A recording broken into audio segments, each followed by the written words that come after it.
गई हेकड़ी। बेलागंज में उम्मीदवार बदलने को क्यों मजबूर हुए पीके? स्वच्छ सरकार बनाने का दावा करने वाले पीके ने दागी उम्मीदवार को क्यों दिया टिकट? क्या खोखले वादों के साथ ही आगे की राजनीति करेंगे प्रशांत किशोर? नमस्कार, बेबाक सवाल देख रहे हैं आप और मैं आत्मजा आपके साथ। प्रशांत किशोर ने जब अपनी पार्टी की शुरुआत की, यात्रा की शुरुआत की, उस वक्त पीके ने काफी बड़े बड़े दावे किए थे। प्रशांत किशोर बिहार की बात करते थे, बिहार के जंगल राज की बात करते थे, पलायन समेत कई मुद्दों को जनता के बीच उठाते रहते थे। लेकिन जैसे ही प्रशांत किशोर ने बिहार की राजनीति में कदम रखा, उसके बाद प्रशांत किशोर ने अपने ही किए गए वादों और बातों की धज्जियां उड़ा दी है। चाहे वो अमेरिकी प्रेसिडेंशियल इलेक्शन के तर्ज पर टिकटों का बंटवारा हो, चाहे वो पलायन का मुद्दा हो या फिर जंगल राज की बातें, अब प्रशांत किशोर के एक्शन को देखकर यही लगता है कि पीके के कथनी और करनी में बहुत अंतर है। प्रशांत किशोर ने बेलागंज से बदला अपना उम्मीदवार, अपराधी छवि के व्यक्ति को बनाया कैंडिडेट। सेकेंड डिवीजन से 10वीं पास है पीके के नए कैंडिडेट। दरअसल बिहार में स्वच्छ और ईमानदार सरकार बनाने का दावा कर रहे प्रशांत किशोर की पहले ही सियासी जंग में हवा निकल गई है। प्रशांत किशोर ने बिहार में 4 सीटों पर हो रहे उपचुनाव में अपनी ताकत दिखाने का दावा किया था, लेकिन शुरुआती दौर में ही उनकी हेकड़ी निकल गई है। बता दें, प्रशांत किशोर को पहले तरारी विधानसभा क्षेत्र में अपना कैंडिडेट बदलना पड़ा और अब बेलागंज क्षेत्र से घोषित उम्मीदवार ने भी चुनाव लड़ने से खुद इनकार कर दिया। ऐसे में स्वच्छ राजनीति के दावे कर रहे प्रशांत किशोर ने बेलागंज क्षेत्र से अपने दूसरे उम्मीदवार के नाम का ऐलान किया है। लेकिन खास बात तो यह है कि उस उम्मीदवार पर कई संगीन मामलों के केस दर्ज हो चुके हैं। आपको बता दें कि दंगे भड़काने से लेकर आर्म्स एक्ट और मर्डर की कोशिश करने जैसे मामलों के आरोपी को प्रशांत किशोर ने चुनावी मैदान में उतारा है। ऐसे में प्रशांत किशोर से सवाल पूछना लाजमी हो जाता है कि क्या सिर्फ जनता को बरगलाने के लिए वह जंगल राज का नारा देते थे, जंगल राज की बातें करते थे? आपने गौर किया होगा तो प्रशांत किशोर अक्सर तेजस्वी यादव और लालू यादव पर निशाना साधते रहे हैं। इतना ही नहीं, उन्होंने कई बार आरोप भी लगाया है कि लालू यादव के कार्यकाल जंगल राज के कार्यकाल से जाना जाता था और उसमें अपराधी छवि के लोगों को आगे बढ़ाया गया और अभी भी राजद जो है वो अपराधी छवि के लोग को ही आगे बढ़ाती है। इस बात में कोई दो राय नहीं है कि लालू यादव का जो कार्यकाल था उसे जंगल राज के नाम से जाना जाता है। लेकिन फिर प्रशांत किशोर जब दूसरे पर सवाल उठाते हैं तो आखिर उन्होंने अपनी पार्टी में ही अपराधी छवि के व्यक्ति को टिकट क्यों दिया? इतना ही नहीं, प्रशांत किशोर तेजस्वी यादव को अक्सर 9वीं फेल बताते नजर आते हैं और कहते हैं कि 9वीं फेल बिहार की राजनीति कैसे करेगा। लेकिन अब जो प्रशांत किशोर के उम्मीदवार हैं वो खुद 10वीं सेकेंड डिवीजन से पास है। ऐसे में अब सवाल उठता है कि पढ़े लिखे लोगों को टिकट देने की बात कहने वाले प्रशांत किशोर के नियम कानून अब कहां चले गए? दरअसल बिहार की जिन 4 विधानसभा सीटों पर उपचुनाव हो रहे हैं उनमें गया जिले की 2 सीटें शामिल है। गया जिले के बेलागंज और इमामगंज क्षेत्र में उपचुनाव हो रहे हैं। पिछले शनिवार को प्रशांत किशोर ने गया में प्रेस कॉन्फ्रेंस कर दोनों क्षेत्रों के लिए उम्मीदवार के नाम का ऐलान किया था। प्रशांत किशोर ने बेलागंज से प्रोफेसर खिलाफत हुसैन को मैदान में उतारने की घोषणा की थी। बता दें, प्रशांत किशोर गया के एक होटल में प्रेस कॉन्फ्रेंस कर जब उम्मीदवार के नाम का ऐलान कर रहे थे उस वक्त हंगामा हो गया था।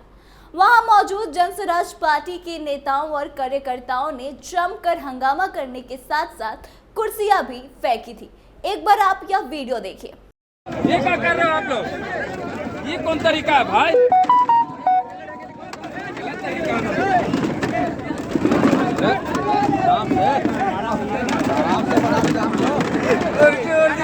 जा रहा भाई।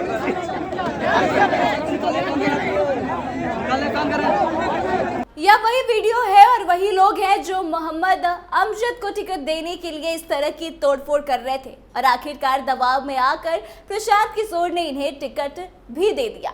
दरअसल प्रशांत किशोर की तरफ से घोषित उम्मीदवार ने खुद ही वहां से चुनाव लड़ने से इनकार कर दिया और ऐसे में बुधवार को प्रशांत किशोर ने बेलागंज से नए उम्मीदवार के नाम का ऐलान कर दिया है।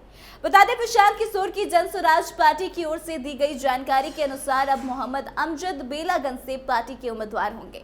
जन स्वराज पार्टी के मुताबिक मोहम्मद अमजद प्रमुख राजनीतिक कार्यकर्ता के साथ साथ पूर्व मुखिया और विधानसभा चुनाव के कैंडिडेट भी पहले रह चुके हैं।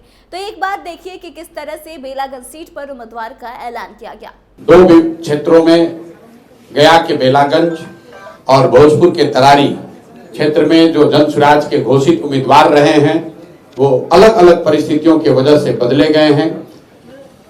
भोजपुर के तरारी में जैसा कि आप जानते हैं lieutenant general vice chief of army Shri Krishna Singh की जगह अब किरण जी जन स्वराज की उम्मीदवार होंगी। उसी तरह बेलागंज में प्रोफेसर खिलाफत हुसैन की जगह अब अमजद साहब जन स्वराज के उम्मीदवार होंगे। मैं अपने तौर पर प्रोफेसर खिलाफत हुसैन का और जनरल साहब का तहे दिल से शुक्रिया अदा करता हूं कि इन्होंने वो रास्ता जन स्वराज को खोजने में, आगे बढ़ने में इन्होंने मदद करी है। तो सुना आपने किस तरह से प्रशांत किशोर ने बेलागंज में उम्मीदवार को बदल दिया और मोहम्मद अमजद को अपना कैंडिडेट बनाया है। अब आइए प्रशांत किशोर के इस नए कैंडिडेट मोहम्मद अमजद की हकीकत को जान लेते हैं। आपको बता दें कि मोहम्मद अमजद कई संगीन मामलों के आरोपी रहे हैं। उनके खिलाफ कम से कम आधा दर्जन मुकदमे हो चुके हैं। मोहम्मद अमजद दंगा करने, दंगा के लिए लोगों को उकसाने, आर्म्स एक्ट, मर्डर की कोशिश करना, रंगदारी मांगना, रंगदारी नहीं मिलने पर हत्या की धमकी देना, आगजनी करने जैसे गंभीर मामलों के आरोपी रह चुके हैं। इतना ही नहीं, मोहम्मद अमजद के खिलाफ गया से लेकर झारखंड के बोकारो तक में आपराधिक मामला दर्ज हो चुका है। इतना ही नहीं, इससे पहले तरारी विधानसभा क्षेत्र में हो रहे उपचुनाव में भी प्रशांत किशोर को अपना उम्मीदवार बदलना पड़ा है। तरारी में उन्होंने retired lieutenant general Krishna Singh को कैंडिडेट घोषित किया था, लेकिन बाद में पता चला कि कृष्ण सिंह बिहार के वोटर ही नहीं है। संवैधानिक प्रावधानों के मुताबिक किसी राज्य में होने वाले विधानसभा या विधान परिषद चुनाव में सिर्फ उसी राज्य का वोटर उम्मीदवार बन सकता है। लेकिन प्रशांत किशोर ने दिल्ली के वोटर कृष्ण सिंह को चुनावी मैदान में उतारा था और बुधवार को तरारी से भी नए उम्मीदवार के नाम का ऐलान किया गया। जन स्वराज पार्टी की ओर से तरारी में अब किरण सिंह चुनाव लड़ेगी। अब जरा आप सोचिए कि प्रशांत किशोर ने ऐसे छवि के उम्मीदवार को चुनाव में कैंडिडेट बनाकर आने वाले दिनों में अपने राजनीतिक स्टैंड को बहुत अच्छे तरीके से क्लियर कर दिया है। उन्होंने बता दिया है कि उनके कथनी और करनी में बड़ा अंतर है। वैसे उस वक्त तो प्रशांत किशोर स्वच्छ छवि वाले पढ़े लिखे लोगों को राजनीति में लाकर बिहार के विकास की बातें किया करते थे, लेकिन बेलागंज से उनके नए कैंडिडेट मोहम्मद अमजद की शैक्षणिक योग्यता भी सामने आई है। उनकी शैक्षणिक योग्यता 2nd डिवीजन से मैट्रिक पास है।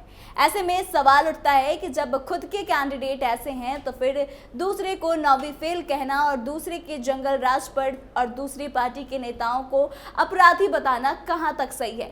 तो यह सारे तमाम जो सवाल है वो प्रशांत किशोर से होने चाहिए कि जब आपको भी बाकी बची हुई पॉलिटिकल पार्टीज की ही राह पकड़नी थी तो फिर शुरुआती दौर में जनता से इतने बड़े बड़े खोखले वादे क्यों किए।